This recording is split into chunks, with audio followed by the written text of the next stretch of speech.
continuing our preseason coverage of Liberty Club sports. Today I'm joined by D3 head coach Rett McGibbon. How you doing today, Rett? I'm doing all right. Hockey tryouts are over. You guys are getting in the mode. You guys are actually the first team to play in the ice rink this year. So just talk about just how you guys are mentally preparing for this upcoming season. Well, here, let me start off with we're actually the last one to do tryouts, and then we're the first one to have a game. So something's wrong there. No, I'm just kidding. But mentally preparing, it's a lot of information we're pumping into these kids in 1 week. It's just a lot of a system and kind of getting some of these kids last year, depending on where they played. I don't know how physical of hockey they've played and what they're accustomed to. So we're going through battle drills and just trying to get them used to a man's game. D3 hockey, you got guys that can be 23, 24. So it's a different game than playing juniors. Who are some guys? I'll get that later. TSN Trade Center. Sorry. All right.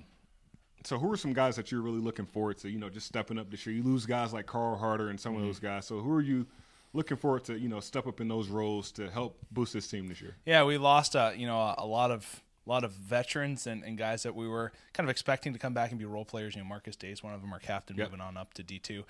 Guys that have come in, Kyle Jasmine's a guy that has really I'd say he's matured. I don't want to sound like he was an immature person last year, but he's physically matured. He's got a lot more muscle on him this year. I think he understands the college game a bit better. Okay. So I expect him to break out for us.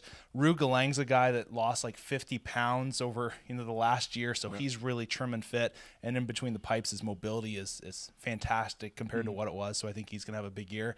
And we got McDaniel and Clackering back, so they were our two leading point scorers last year. And so we've got a fair bit of returning players, while they might be young, except for Cade and Rue, that I think can really step up for us and provide some quality play. Just talk about this Wake Forest team that you guys are facing. Everybody thinks it's, Wake Forest, ACC, basketball, football. Right. But just talk about what are you guys expecting from, this upcoming Sunday? Well, they're a Division II team, and so we expect them to be, a quality opponent, especially since we haven't played any games yet this year. Okay. The ACC is pretty tough. They've got Virginia in there. They're a big, heavy team. So Wake Forest, obviously, in order to just survive, is going to have to be a decent team that plays a physical brand of hockey. So I honestly think some of our freshmen are going to have their eyes opened up a little bit to what, college hockey's like, but that's good. That's what we wanted to start with. Nice. And you guys finished up in nationals last year.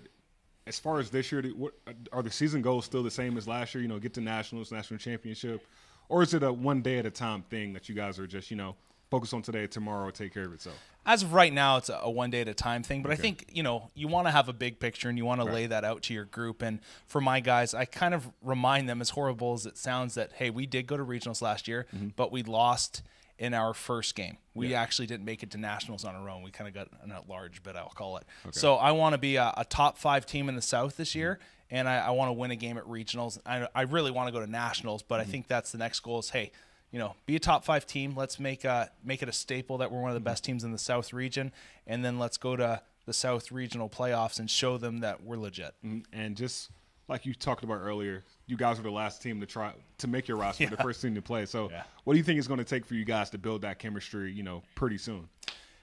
Yeah, that's a great question. If I knew that, if there was an elixir for it, I'd give it to our guys. But it's just, we've got, I believe 70% of our roster is underclassmen. So it's just going to take time. I'd love to be able to say, hey, boom, this weekend, we're going to be flying high. But I know that's not going to happen. Right. I'm realistic about it. So the more we teach them and the more that the players are willing to listen and buy into the system, the quicker it's going to happen. And unfortunately, I can't, you're an athlete as well, and you've played on high-end teams. I can't promise you that's going to happen quick. I don't know how long it's going to take, but we're going to get there as long as it takes, and we'll be okay in the end. Well, Rett, good luck the rest of the season. We'll be cheering you on. Thank you. That's D3 head coach, Rett McGibbon.